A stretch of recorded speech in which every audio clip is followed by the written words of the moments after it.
Telangana DGP Jitender ఈ ఏడాది సెప్టెంబర్లో పదవీ విరమణ చేయనున్న నేపథ్యంలో కొత్త డీజీపీ ఎంపికపై ప్రభుత్వం కసరత్తు ప్రారంభించింది. తెలంగాణలో కాంగ్రెస్ సర్కార్ కొలువుదీరి ఏడాదిన్నర అయింది.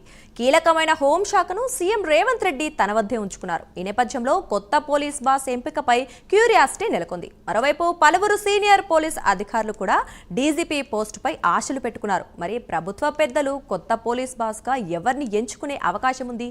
ఎవరికి ఎలాంటి అవకాశాలున్నాయి? దీనిపై prime 9 focus.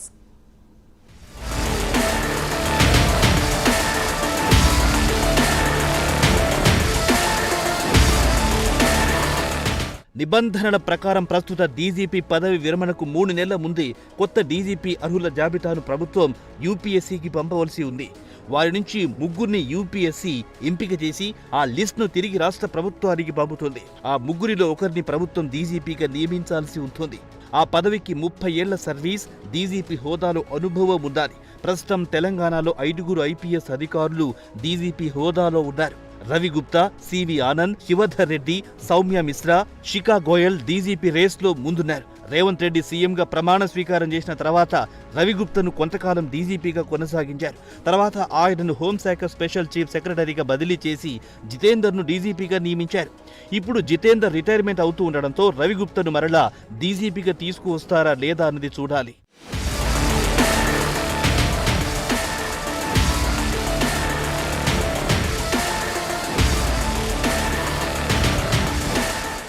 CM Revanth Reddy గత ఏడాది ఏసీబీ చీఫ్ గా ఉన్న సివి ఆనంద్ హైదరాబాద్ కమిషనర్ గా తీసుకొచ్చారు. ఆనంద్ హైదరాబాద్ స్థానికుడు కావడం, అన్ని రాజకీయ పార్టీల నేతలతో సంబంధాలు, పరిస్థితులపై పూర్తి అవగాహన ఉండడంతో ప్రస్తుతం డీజీపీ రేస్ లో ముందున్నారని సమాచారం.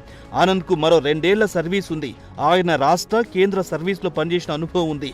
ఆనంద్ కు పోటీగా రేస్ లో ఉన్న మరో వ్యక్తి శివధర్ రెడ్డి. వీరిద్దరిలో ఒకరిని డీజీపీగా నియమించే అవకాశాలు ఎక్కువగా ఉన్నాయని తెలుస్తోంది. ప్రభుత్వానికి లా అండ్ ఆర్డర్ చాలా కీలకం. అందువలన సమర్థత, విధేయత ఈ రెండింటిని పరిగణలోకి తీసుకుని డీజీపీ పోస్ట్ ను భర్తీ చేస్తారు. వీరికి మినహాయిస్తే మిగిలిన వారిలో సౌమ్య మిశ్రా, శిఖా గోయల్, కొత్తకోట శ్రీనివాస్ రెడ్డి ఉన్నారు. రేవంత్ రెడ్డి ప్రభుత్వం వీరికి కీలకమైన పోస్టులు ఇవ్వచ్చు, కానీ డీజీపీగా నియమించే అవకాశాలు తక్కువని సమాచారం.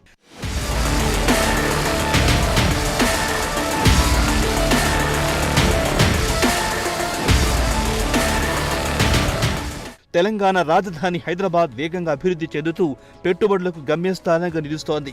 ఇక్కడ శాంతి భద్రతలను కాపాడడం ప్రభుత్వానికి చాలా ముఖ్యం. కొత్తగా ఏర్పడిన జిల్లాలు, రెవెన్యూ డివిజన్లు, పెరుగుతున్న జనాభాకు అనుగుణంగా పోలీస్ సిబ్బందిని కూడా పెంచాల్సిన అవసరం ఉంది.